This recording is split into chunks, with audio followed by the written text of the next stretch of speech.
Hilirkan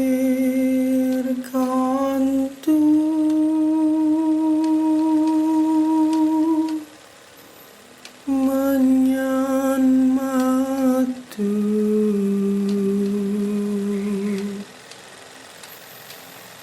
menyan matu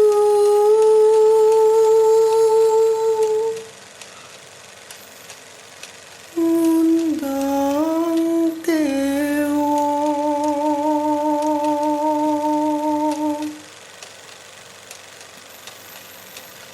sumrambae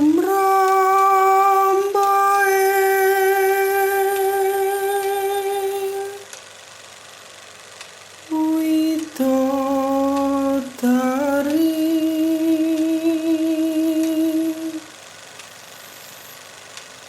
tumurun ing arca padha.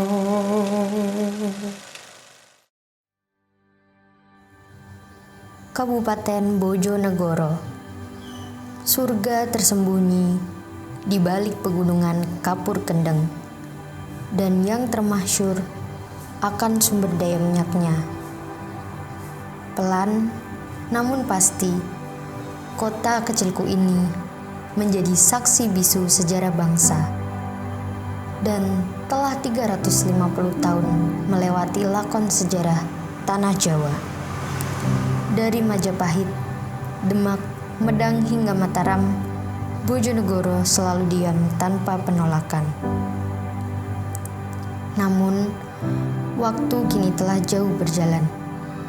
Maka, biarkanlah kota kecilku ini bercerita tentang legenda yang ia punya, tentang putri bangsawan yang terlunta-lunta, tentang wanita yang mengabdikan dirinya, dan inilah legenda Banyu Kuning. Jadi saya sekarang berada di wisata Banyu Kuning bersama salah satu pemuda Karang Taruna, yang dimana narasumber tersebut mampu membuktikan bahwa generasi muda sekarang masih paham tentang sejarah atau legenda dari Banyu Kuning tersebut. Jadi bagaimana Mas, bisa dijelaskan sedikit tentang legenda atau sejarah dari Banyu Kuning tersebut? Ya, jadi secara singkatnya itu perjalanan dari Nyai Kuning, kita ibaratkan itu tokoh utamanya dari cerita legenda yang ada di Banyu Kuning ini. Nah, Nyai Kuning ini merupakan salah satu dari bangsawan keturunan Kerajaan Mataram yang dulu menguasai Pulau Jawa. Dan dia itu hobinya mengembara. Jadi dia tidak hanya berpaku di keraton, tidak hanya di dalam rumahnya saja, tapi dia juga mengembara kemana-mana. Dan dia sangat senang untuk bertapa gitu. Nah, di suatu hari ketika pertapaannya yang ketujuh, dia itu bertapa atau mencari atau mengembara di Gunung Ungaran, di mana Gunung Ungaran itu bagian dari gugusan Gunung Kapur Kendeng yang ada di Bojonegoro ini. Nah, dari pengembaraan ketujuh itu dia didampingi oleh beberapa dari pengikut-pengikutnya gitu.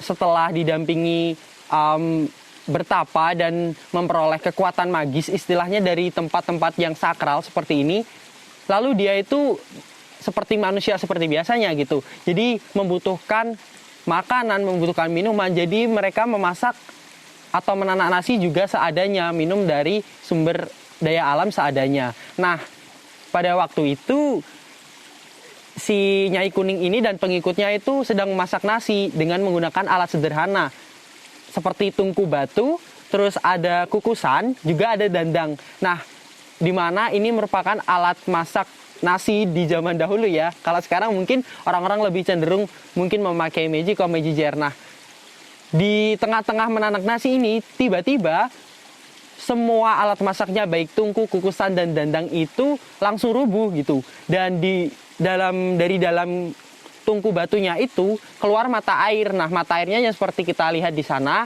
nah itu merupakan mata air dari Banyu Kuning itu sendiri. Jadi mata airnya itu keluar sangat jernih dan sangat hangat, di mana waktu itu keluar dari tungku, di mana tungkunya sedang digunakan untuk memasak gitu kan. Nah, setelah ada kejadian itu, Nyai Kuning pun memutuskan untuk bagaimana kalau saya untuk bertapa berata, meminta pada Sang Hyang Murbeng Alam atau Tuhan Yang Maha Esa, Tuhan yang memiliki alam, buat ini pertanda apa? apa yang akan terjadi pada saya diberi pertanda bahwa menanak nasi dan tungkunya rubuh dan keluar air gitu kan. Itu sesuatu yang ajaib pada masa itu. Nah, akhirnya dia bertapa selama 7 bulan lamanya. Itu waktu yang sangat lama untuk mendapatkan jawaban dari sebuah peristiwa gitu kan. Setelah dia bertapa dengan begitu lama, akhirnya Nyai Kuning itu mendapatkan jawaban gitu.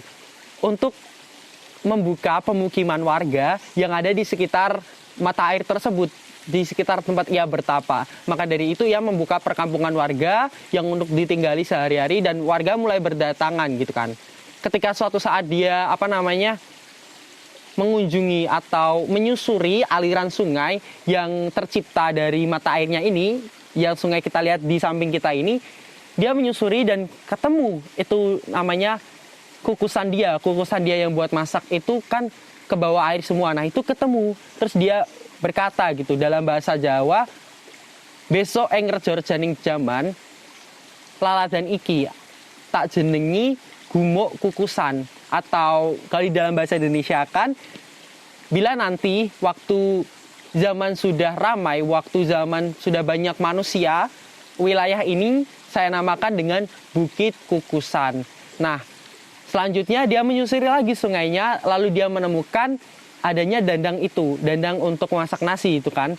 Nah, lalu si Nyai Kuning ini berkata kepada pengikut-pengikutnya dan juga warga di sini, besok rejo rejaning jaman bakal tak jenengi laladan iki jadi gumuk sedandang. Dimana gumuk sedandang itu artinya bukit sedandang. Nah, bukit sedandang dan juga Bukit Kukusan ini atau Gumuk Sedandang, Gumuk Kukusan ini berada di wilayah Kecamatan Gondang, Kabupaten Bojonegoro, di mana terdapat di tengah-tengah dua wisata yang terkenal, yaitu Negeri Atas Angin yang sangat indah itu, sama satunya lagi ada namanya Bukit Lawang, di mana bukitnya itu terbelah dua. Nah, di tengah-tengahnya itu ada namanya Bukit Dandang dan Bukit Kukusan gitu. Selanjutnya, setelah dia melakukan apa yang sudah diperintahkan dalam tapa beratanya, setelah dia menemukan dan menamakan daerahnya, lalu dia teringat lagi bahwa dia harus membersihkan diri, istilahnya setelah bertapa sebegitu lama, akhirnya dia mandi dan membersihkan diri di mata air yang muncul dari tungkunya itu. Nah, mata air yang kita lihat di sini itu airnya berubah menjadi warna kekuningan gitu kan. Nah, secara menakjubkannya, secara ajaibnya, hal itu membuat orang-orang kaget kenapa air yang jernih dan hangat bisa menjadi kuning tiba-tiba gitu kan. Nah, itu peristiwa irasional itu memunculkan istilahnya dari dalam dirinya Nyai Kuning itu untuk menamakan tempat kali ini atau sungai ini gitu kan. Akhirnya Nyai Kuning berkata bahwa besok rejo rejaning jaman laladan iki, kali iki, panggon iki dak jenengi banyu kuning, yang artinya di mana besok jika zaman atau dunia sudah banyak manusia, tempat ini, sungai ini saya namakan dengan Banyu Kuning. Nah, dari situlah berasal kata Banyu Kuning yang terjadilah dusun Banyu Kuning ini yang didasarkan pada ini sungai yang airnya berubah menjadi kekuningan ini gitu.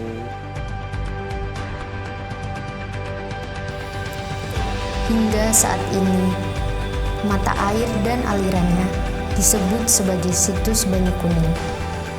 Bukit Sedandang dan Bukit Kukusan juga masih terletak di satu desa, di timur Desa Kerondenan, Kecamatan Gondang, Kabupaten Bojonegoro. Kemudian sepeninggalan Nyai Kuning, ia dimakamkan di desa tersebut, tepatnya di bukit paling tinggi yang disebut Tunon. Dan sampai kini masih banyak masyarakat yang berziarah di petilasan Nyai Kuning.